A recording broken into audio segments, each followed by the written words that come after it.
Hello friends, आप सभी लोग कैसे हैं। आशा करती हूँ कि हमारे श्री हरि विष्णु भगवान की कृपा से आप सभी लोग अच्छे होंगे, स्वस्थ होंगे, मस्त होंगे। तो आज हम आप सभी को परिवर्तनी एकादशी की ढेरों सारी शुभकामनाएं देती हूँ मित्रों।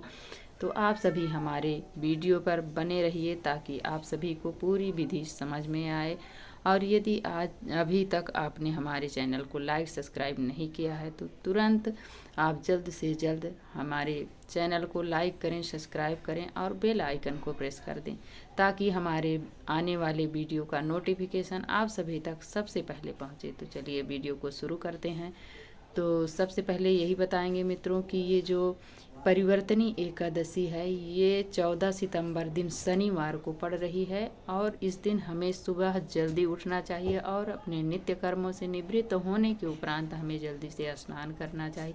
स्नान करने के उपरांत हमें स्वच्छ वस्त्र धारण करना चाहिए। फिर इसके बाद हम अपने घर में आएँ और अच्छे से जहाँ पर भगवान जी को विराजमान करना है वहाँ पर गंगा जल या शुद्ध जल से छिड़काव करके हमें क्लीन कर लेना चाहिए। और उसके बाद हमें फूल या सफ़ेद तिल का आसन देते हुए हमें भगवान जी को विराजमान करना है। और विराजमान करने के बाद हमें हाथ में पुष्प लेकर भगवान जी के समक्ष हाथ में पुष्प और तिल लेकर हमें अपने व्रत का संकल्प लेना है। और संकल्प लेने के बाद हमें जो आप हाथ में पुष्प लिए हैं उसको भगवान जी के चरणों में छोड़ दें। और इसके बाद चाहें तो आप कलश की स्थापना भी कर सकते हैं, नहीं तो आप गणेश भगवान को ज़रूर पूजा में विराजमान करिए। इसलिए कि कहते हैं कोई भी आप व्रत करो, पूजा पाठ करो, जब तक गणेश भगवान की पहले पूजा नहीं होती है वो आपकी पूजा स्वीकार नहीं मानी जाती है। तो हमें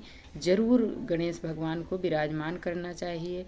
या तो आप के पास गणेश भगवान नहीं है तो आप कलश की स्थापना अवश्य करें। इसलिए कि कहते हैं कलश में सारे देवी देवता विद्यमान रहते हैं तो हमें कलश की स्थापना करनी चाहिए।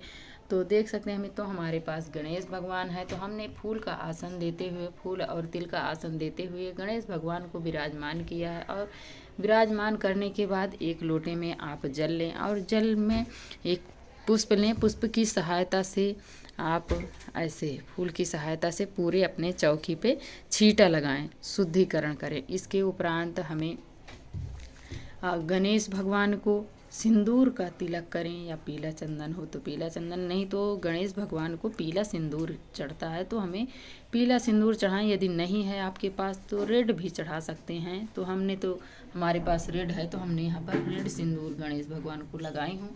और भगवान जी को सबसे पहले आप जब छींटा लगा लें तो उसके बाद आप वस्त्र स्वरूप कलावा समर्पित करें। कलावा के बाद आप उन्हें तिलक करें पीले चंदन से। श्री हरि विष्णु भगवान को पीले चंदन से हमें तिलक करना चाहिए। तो देख सकते हैं हमने यहाँ पर किया। और हमारे पास शंकर भगवान भी हैं, ब्रह्मा जी हैं, तो हमने सफ़ेद चंदन लगाया है। और इसके बाद आप उन्हें पुष्प समर्पित करें। इसके बाद आप पुष्प समर्पित करें श्री हरि विष्णु भगवान को। हमारे पीला पुष्प प्रिय है तो हमें पीला वहाँ पर समर्पित किया है। और तुलसी दल जरूर चढ़ाएं। और तुलसी दल का ये विधान है कि एकादशी के दिन हमें नहीं तोड़ना चाहिए। एकादशी के एक दिन पहले ही हमें तुलसी दल तोड़कर रख लेना चाहिए। तुलसी जी बासी नहीं मानी जाती हैं तो हमें उस दिन ज़रूर उन्हें समर्पित करना चाहिए। और भोले बाबा को हमें सफ़ेद पुष्प प्रिय है तो हमने यहाँ पर सफ़ेद पुष्प समर्पित किया है। यदि आपके पास नहीं है तो जो है वही आप समर्पित करें। इसके लिए आप परेशान मत होइए। ये श्रद्धा के भाव के भूखे होते हैं। और गणेश भगवान को भी फूल समर्पित करें और तिल समर्पित करें। इसके बाद आप धूप दीप जरूर पूजा में आप प्रज्वलित कर लें। इसके बाद तो धूप दीप जला लें। फिर उसके बाद आप भगवान जी को जो श्री हरि विष्णु भगवान को भोग लगाएं उसमें आप तुलसी दल अवश्य डाल दें। जो गणेश भगवान जी को आप भोग लगा रहे हैं उसमें तुलसी की कोई ज़रूरत नहीं है। तो देख सकते हैं हमने यहाँ पर जो फल लगाया है और ड्राई फ्रूट उसमें हमने तुलसी दल नहीं डाला है। और जो श्री हरि विष्णु भगवान के लिए लगाई हूँ उसमें तुलसी दल हमने डाल दिया है। तो देख सकते हैं ये।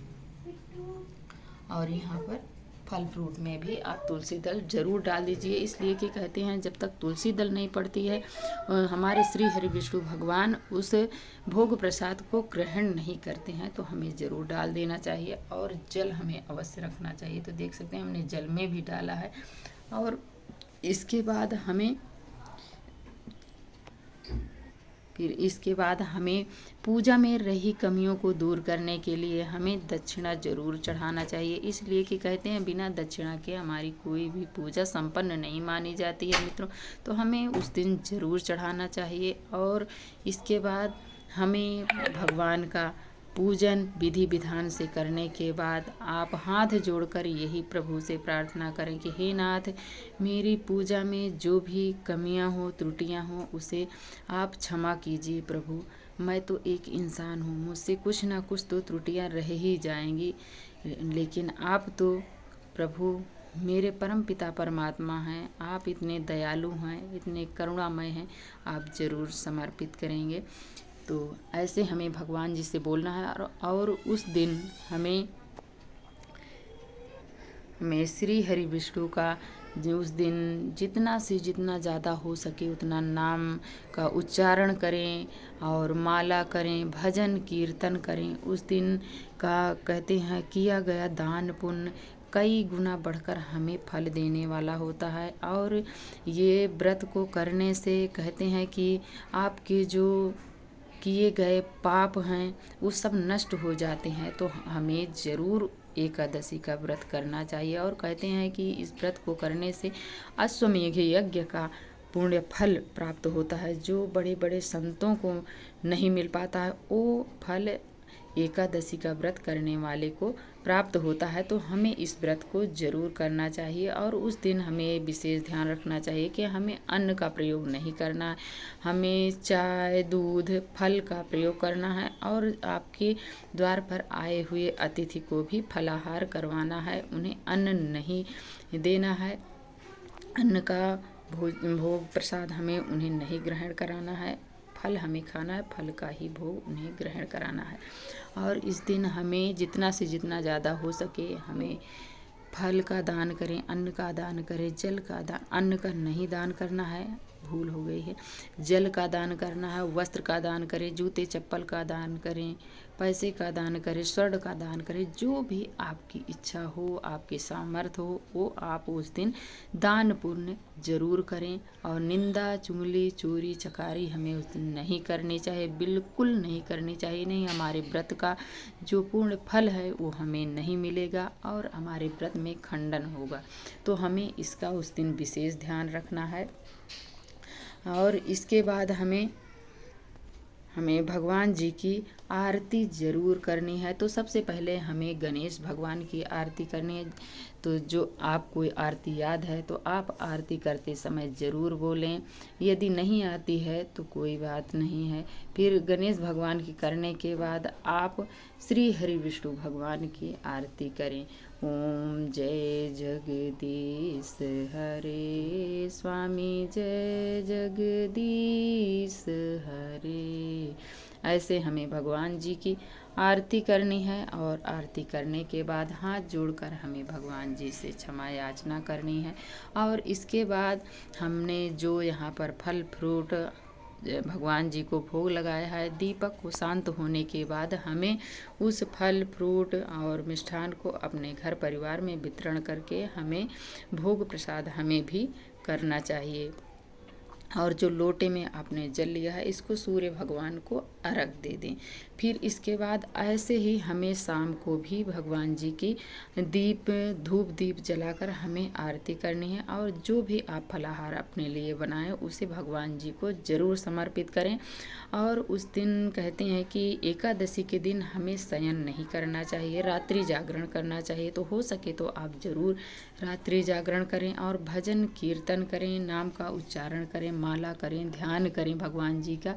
ऐसे हमें उस दिन करना चाहिए। और दूसरे दिन हमें हमें सुबह द्वादशी में ही पारण करना चाहिए। और कहते हैं कि जो भी व्रत करें वो द्वादशी में ही हमें इस व्रत को करना चाहिए और सुबह द्वादशी के अंदर ही हमें पारण करना चाहिए ताकि हमें व्रत का पूर्ण फल मिले।